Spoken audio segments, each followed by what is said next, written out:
السلام عليكم حبايبي، عاملين ايه؟ يا رب تكونوا بألف خير. وصفة جديدة وفيديو جديد، وهنعمل النهاردة مع بعض الفطير المشلتت. بتحب الفطير؟ بحبه لكن ما بعرفش اعمله، او بيبوظ مني، او ما بعرفش اورق.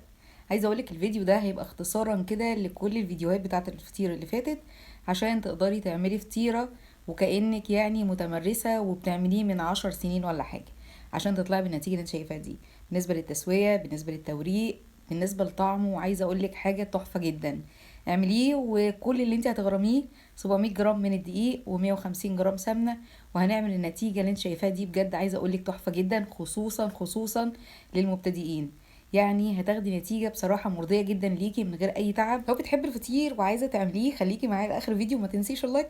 يلا بينا. معايا هنا اول حاجه الميه لازم تبقى عندك بدرجه حراره المطبخ، يعني ما من الحنفيه ولا ساقعه ولا دافيه، حتى لو كان الجو عندك بارد. عندي هنا كوبايتين من الميه، كل كوبايه 200 مللي يعني 400 مللي. وكمان عندي هنا ربع كوبايه، اخدت نصها بس.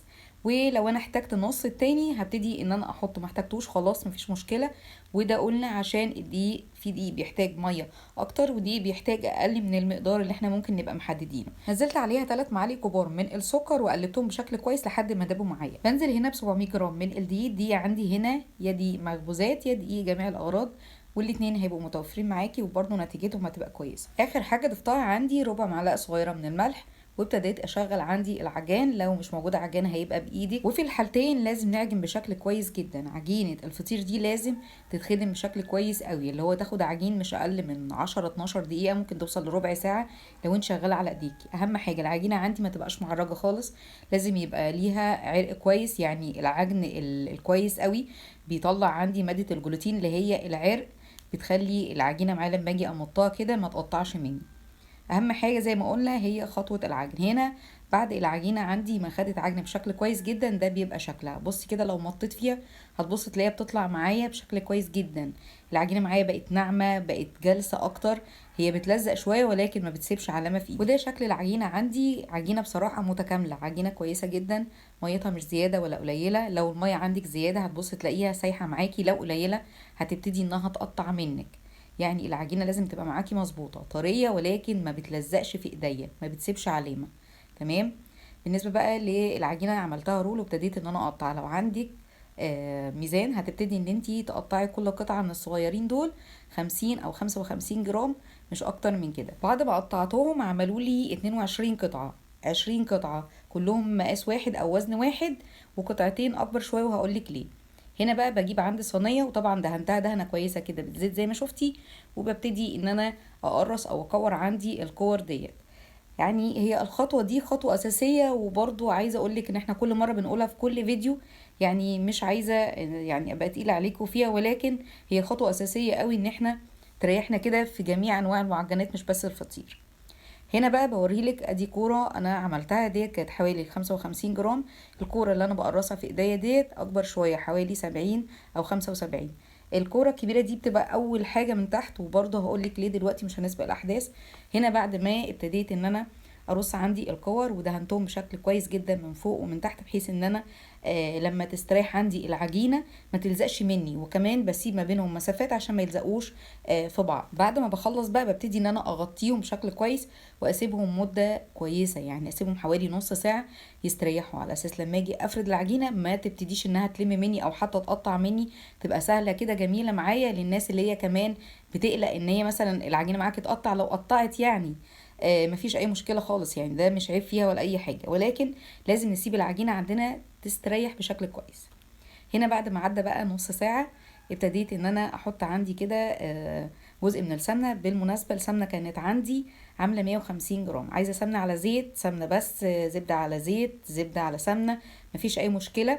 وابتديت ان انا اسيحهم بالشكل اللي انتوا شفتوه ده. دي طبعا كانت اول عندي واحدة اللي هي الكبيرة، ابتديت افردها بالشكل اللي انتوا شفتوه ده. ونبتدي بقى نفرد في الصغيرين شوية. عايزه اقولك سهل جدا، مش هتعملي اي حاجه، مش محتاجه مردانه، مش محتاجه خبره، ولا هتشدي ولا هتمطي ولا اي حاجه. هتبتدي ان انتي تبططي بايديكي وتطلعي لقدام كده بالشكل ده. بيتهيألي ما فيهاش اي صعوبه خالص، يعني اي حد يقدر يعملها، حتى ولو على سبيل التجربه هتنجح معاكي 100%. مش هتفشل ابدا، العجينه معاكي مش هتطلع مكتومه ولا باي شكل حتى بعد التسويه. عايزه اقولك بالنسبه ل 700 جرام الدقيق عملوا لنا النهارده فطيرتين مقاس 26. يعني الصينية كانت عندنا مقاس 26، ولكن الصينية عندك لو أكبر شوية يعني تاخد الفطيرة نص كيلو هتعملي كيلو كامل.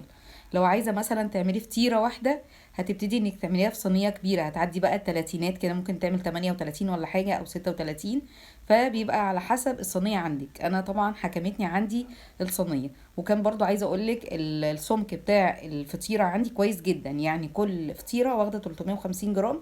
وعايزة اقولك هي المفروض اصلا بعد التسوية او بعد العجن الحجم او الوزن بتاع العجينة نفسها بيزيد. هنا ببتدي برضو اكمل عندي بالشكل ده. عايزه اقول لك العجينه عندي عشان مستريحه ما ابتديتش انها تقطع مني ولا اي حاجه، ما تعبتنيش بمعنى اصح. ابتديت ان انا اشتغل. وعايزه اقول لك عشان تيسر معاكي كمان خطوه ان انت تفردي بكل سهوله نقطتين كده من السمنه، وتبتدي انك تحطي عليها العجينه وتبتدي تفردي بالشكل ده. بالنسبه لو حد سأل اقدر اعمل سمنه بس، تقدري تعملي سمنه بس. اقدر اعمل زبده بس، تقدري تعملي زبده بس، ولكن مش هتقدري تعملي زيت لوحده. الزيت هينشف معاكي جدا الفطيره. الزيت هيبقى عامل مساعد يعني جنب الزبده او جنب السمنه، ولكن ما يبقاش لوحده ابدا. نتكلم بقى على شويه حاجات بسيطه كده نخلي بالنا منها. اهم حاجه عندي في الفطير هو العجن والتريح. عجنتي كويس وريحتي كويس، الفطير او العجينه معاكي هتبقى كويسه جدا وهتديكي نتيجه حلوه قوي. فدي برضو نخلي بالنا منها. يعني حبه حاجات بسيطه ولكن في الاخر هتدينا نتيجه مبهره بجد. يعني لو انت فكرتي انك تجيبي الفطيرتين دول من بره هيبقى اكيد بمبلغ وقدره، لكن لو انت عملتيهم في البيت مش هيكلفوكي اكتر من كيلو دقيق وشويه السمنه اللي هم عندك اصلا.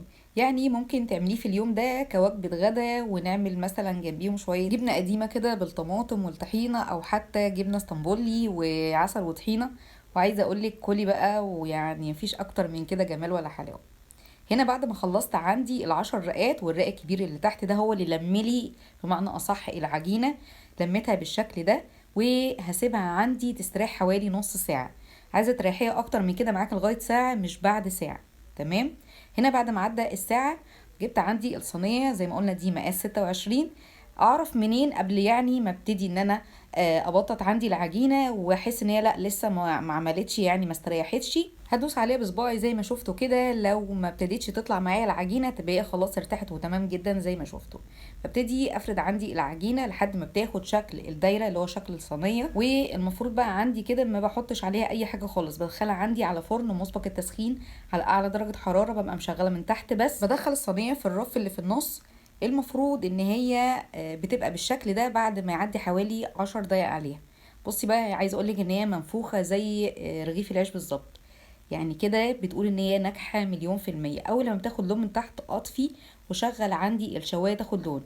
مع اني عايزه اقول لكم هي واخده اللون ده بجد والله ما شغلش عليها الشوايه، واخده بس اللون ده من درجه حراره الفرن بس. صراحه ولا احلى من كده نتيجه ممكن تاخديها من فطرتين عاملاهم في البيت. وبكده يكون خلص فيديو النهارده. اتمنى يكون عجبك وجربيه. ما تنسيش اللايك والاشتراك، وللمتابعه فعلي زر الجرس على الكل علشان يوصلك كل جديد. والسلام عليكم.